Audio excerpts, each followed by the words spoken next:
نحمده ونصلي ونسلم على رسوله الكريم اما بعد اللہ سبحانہ و تقدس نے ہمیں آپ صلی اللہ علیہ وسلم کی امت میں پیدا فرمایا. قیامت کی صبح تک آنے والا ہر شخص آپ صلی اللہ علیہ وسلم کی امت میں ہے. امت کیا ہے؟ آپ صلی اللہ علیہ وسلم نے مختلف تعبیرات سے اس کو بیان فرمایا ہے. ایک موقع پر آپ فرماتے ہیں کہ سارے کے سارے مسلمان کا جسد واحد ایک جسم کی طرح ہے. اگر ایک عضو کو تکلیف ہوگی تو سارا جسم تڑپے گا، سارے جسم کو تکلیف ہوگی. اگر آنکھ میں تکلیف ہوگی، سر میں تکلیف ہوگی تو پورا جسم، دیگر اعضاء اس کی تکلیف کو محسوس کریں گے. اس وقت جب ہم دیکھتے ہیں پوری امت مسلمہ میں تو پوری امت مسلمہ لہو لہو ہے، زخم زخم ہے، ظلم، اپنوں کی بے حسی، غیروں کی عیاری مکاری، امت مسلمہ پس رہی ہے. اور امت مسلمہ کا بھی خاص طور پہ وہ حصہ جو عامت الناس ہیں، عام لوگ ہیں، وہ پس رہے ہیں. جو ہمارے حکمران ہیں انہوں نے غیروں سے یا تو سودے بازی کر لی ہے یا اپنے اقتدار کی ہوس میں بے حسی کی چادر اوڑھ لی ہے. کتنے ملک ہیں ہمارے، کتنی افواج ہیں ہماری، کتنے جہاز، ہیلی کاپٹرز، اسلحے، میزائل، بم، ٹیکنالوجی، سب کچھ ہے ہمارے پاس، لیکن ہم اسے استعمال کریں گے اپنے زمین کے ٹکڑے کی حفاظت کے لیے، نہ کہ امت مسلمہ کے لیے. یہ ذہن بن چکا ہے ہمارا. مسلمان ہونے کے باوجود ہم یہ کہتے ہیں کہ پہلے میرا ملک، اور ملک کسے کہتے ہیں؟ ایک زمین کے ٹکڑے کو. حضور فرما رہے ہیں پوری کی پوری امت ایک جسم کی طرح ہے. اسے زمین کی حد بندیاں، اسے جغرافیائی تقسیم، اسے دوری یا نزدیکی، اسے فاصلوں کی طوالت، سرحدوں کی تقسیم، زبانوں کی تغییر، شکل و صورت کا اختلاف، یہ الگ نہیں کرتا. امت ہے، امت، ایک امت. اب ہم نے دیکھنا یہ ہے کہ ہم امت ہیں یا نہیں ہیں. ہم تو بہت سارے لوگ اگر ایک جگہ اکٹھے ہوں، ان میں نظم و نسق نہ ہو، فکری نظریاتی اتحاد و اتفاق نہ ہو، تو وہ امت نہیں ہے، وہ بھیڑ ہے، وہ مجمع ہے، وہ گروہ ہے، وہ انبو ہے. امت نہیں ہے. سارے کے سارے مسلمان جو پوری کی پوری دنیا میں موجود ہیں، یہ ایک دوسرے کی تکلیف پر کڑ نہیں رہے. جسم کے ایک معاملہ، کوئی مسئلہ ہو تو بہت سارے لوگ جمع ہو جاتے ہیں، شور شرابہ ہوتا ہے، لیکن نظم و نسق، ترتیب، فکری نظریاتی وحدت، اس کا فقدان رہتا ہے. ہم جہاں بھی ہیں بھیڑ ہیں، مجمع ہیں، امت نہیں ہے. جب اللہ تعالیٰ کسی سے ناراض ہو جاتے ہیں تو ان سے قیادت چھین لیتے ہیں. اور قیادت اللہ کی وہ نعمت ہے کہ کسی شخص نے کہا تھا کہ اگر کتوں کی ایک جماعت پر شیر کو کمانڈر بنا دیا جائے تو وہ سارے کتوں کو شیروں کی طرح لڑائے گا اور کتے بھی شیر کی موت مریں گے یا شیر کی زندگی جئیں گے. اور اگر ایک کتے کو شیروں کی جماعت پر کمانڈر اور جرنیل اور سپہ سالار بنا دیا جائے تو وہ سارے شیروں کو کتے کی موت مروا دے گا. یہ مثال اپنے الفاظ میں سخت ہے، لیکن جانوروں کی زندگی کے ساتھ جب ہم اسے دیکھتے ہیں تو حقیقت کے پیرائے میں واضح طور پر ہمیں یہ بات نظر آتی ہے کہ وصف قیادت اگر وہ دلیر، شیر، امانتدار، حیادار، باوفا، نظریاتی اور فکری انسان کے ہاتھ میں ہے تو وہ قیادت وہ سپہ سالار اپنی قوم کو اوج ثریا پر لے جائے گا. اور اگر قیادت غلط ہوئی، بے وفا اور غدار اور غیر نظریاتی اور مفاد پرست اور مطلبی اور خود غرض ہوئی تو اوج ثریا پر پہنچی ہوئی قوم کو بھی پاتال کی اتھاہ پستیوں میں گرا دے گی یہ قیادت. ہم وصف قیادت سے محروم ہیں کیونکہ انفرادی طور پر ہمارے اعمال بگڑ چکے ہیں. ہر وہ شخص جس کا دل کڑتا ہے، جو روتا ہے، جس کے آنسو ہیں، جو آواز اٹھاتا ہے کسی نہ کسی جگہ پر، وہ اللہ سے اپنے تعلق کو بحال کیوں نہیں کرتا؟ وہ اللہ کے سامنے روتا کیوں نہیں، گڑ گڑاتا کیوں نہیں، دعا کے لیے ہاتھ کیوں نہیں اٹھاتا؟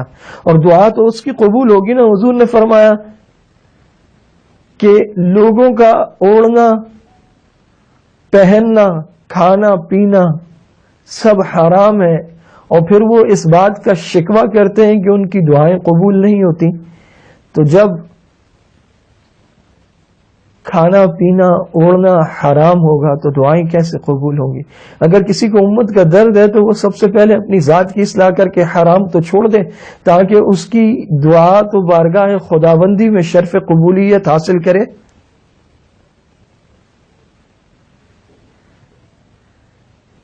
اللہ کی مدد آتی ہے دو چیزوں کے ساتھ، استعینوا بالصبر والصلاۃ.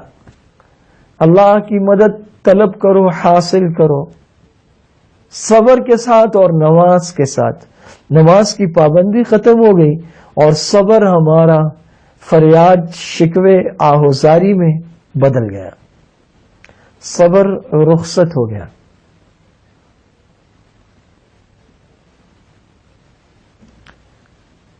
میں امت کا فرد ہوں یا بھیڑ اور مجمع کا حصہ ہوں؟ اور اگر میں بھیڑ اور مجمع کا حصہ ہوں تو اس سے نکل کر مجھے امت میں داخل ہونا ہے یا نہیں، اس کی فکر مجھے کرنی ہے. اگر آپ واقعی امت کے ہمدرد ہیں تو پھر امت کا حصہ بنے. کوئی نیا دن نہیں آتا، کوئی نیا سورج نہیں اگتا کہ جب تکلیف، پریشانی، مصیبت، رنج و الم اور ملال کی خبر نہیں آتی. ہر نیا دن نئی تکلیف کی خبر لاتا ہے. برما میں مسلمانوں کو زندہ جلایا گیا، زندہ انسانوں پر پیٹرول پھینک کر آگ لگائی گئی، زندہ انسانوں کے جسم میں خنجر مار مار کر انہیں قتل کیا گیا، گردنیں کاٹی گئیں، اعضاء کاٹے گئے، بوٹیاں بنائی گئیں.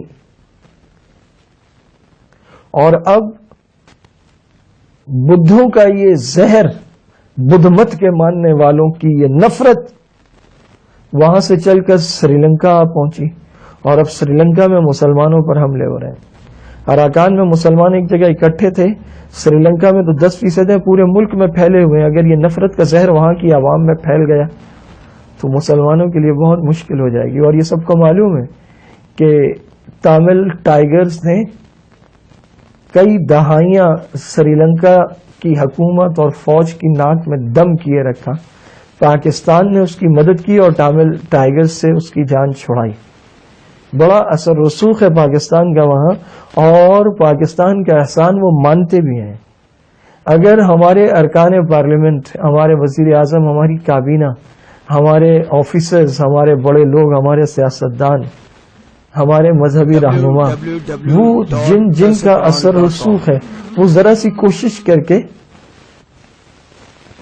وزارت خارجہ کے ذریعے یا وزیر اعظم ہاؤس یا صدر کے ذریعے اگر ہم یہ کوشش کر لیں کہ یقین ہے کہ لاکھوں مسلمانوں کی جانیں وہاں بچ سکتی ہیں. ہر وہ شخص جو میرا یہ پیغام سن رہا ہے اور وہ جہاں تک اس آواز کو پہنچا سکتا ہے یا آگے بڑھا سکتا ہے، یا کسی بھی صاحب اثر اور رسوخ کو وہ جانتا ہے، اس کا فرض ہے کہ وہ ان سے فون پہ بات کرے، ان سے رابطہ کرے، ان سے ملے، ان سے کہے کہ آپ کسی طرح کسی بڑے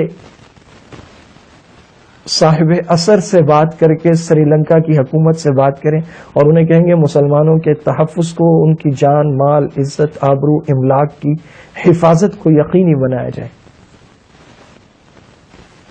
امت یعنی آپ اپنے گھر میں اپنے بچوں کی، بہنوں بھائیوں کی، والدین کی، بیوی بچوں کی حفاظت کے لیے سرگرداں رہتے ہیں، بے چین رہتے ہیں، اس کی کوشش کرتے ہیں. امت کا مطلب بھی یہی ہے. حضور نے تو اس سے آگے بڑھ کے فرما دیا کہ ایک جسم کی طرح ہو. اگر انگلی پہ زخم ہوگا تو کیا کہیں گے کہ یار یہ تو انگلی ہے، چھوڑو اس کو، کٹتی ہے تو کٹ جائے، ایسا ہوگا؟ نہیں، پورا جسم اس کی تکلیف میں بے چین ہو جاتا ہے. تو پوری امت اس طرح، پوری دنیا میں جہاں کہیں مسلمانوں کو تکلیف پہنچے گی، گزند پہنچے گی، وہ پریشانی میں، مصیبت میں ہوں گے، ساری دنیا کے کلمہ پڑھنے والے بے چین ہو جائیں گے. ان کو بھوک نہیں لگے گی، ان کو نیند نہیں آئے گی، ان کا آرام، سکون، چین، راحت غارت ہو جائے گا. اس کا نام ہے امت. امت کے درد میں کڑنے والے دل چاہیے. یہ نہیں کہ ایک طرف تو شام کی پوسٹ شیئر ہو رہی ہے، دوسری طرف گانا شیئر ہو رہا ہے، ادھر برما کے مسلمانوں پر بات ہو رہی ہے، ادھر فلموں میں، میوزک میں اور ڈراموں میں الجھے ہوئے ہیں. ایک طرف بڑی سنجیدگی سے امت کا فکر ہو رہا ہے، دوسری طرف بےہودہ اور واہیات اور غیر اخلاقی لطیفے ایک دوسرے کو بھیجے جا رہے ہیں. جس آدمی کے گھر میں میت رکھی ہو، جس کے گھر پہ بمباری ہو رہی ہو، جو تکلیف، مصیبت، رنج، الم، پریشانی، دکھ میں ہو، اس کی حرکتیں ایسی ہوتی ہیں؟ ایسی تو نہیں ہوتی.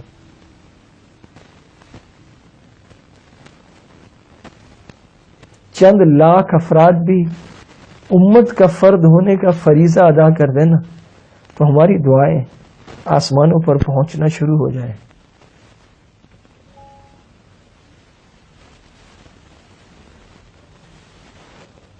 ہمارے ہاں کوئی بچہ بیمار ہو تو ہم تو اس کی دوا لے آتے ہیں، بچے کا دودھ ختم ہو تو دکان سے لے آتے ہیں. غوطہ جو شام کا ایک شہر ہے، پچھلے کئی سال سے محاصرے میں ہے، وہاں تو پانی ختم ہو گیا، اس کی ٹنکیاں تک اڑا دی گئی، بجلی کاٹ دی گئی، غذا نہیں ہے، غذائی اجناس نہیں پہنچنے دی جا رہی،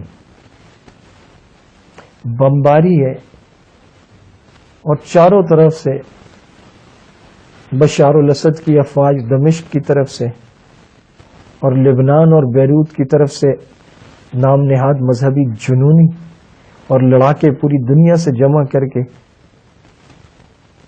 غوطہ شہر پر شب خون مارا جا رہا ہے، مسلمانوں کا خون بہایا جا رہا ہے. وہ کہاں سے لاتے ہوں گے بچوں کا دودھ؟ وہ کہاں سے لاتے ہوں گے دوائیاں؟ ان کے تو ہاسپٹلز بھی بمباری سے تباہ کر دیے گئے.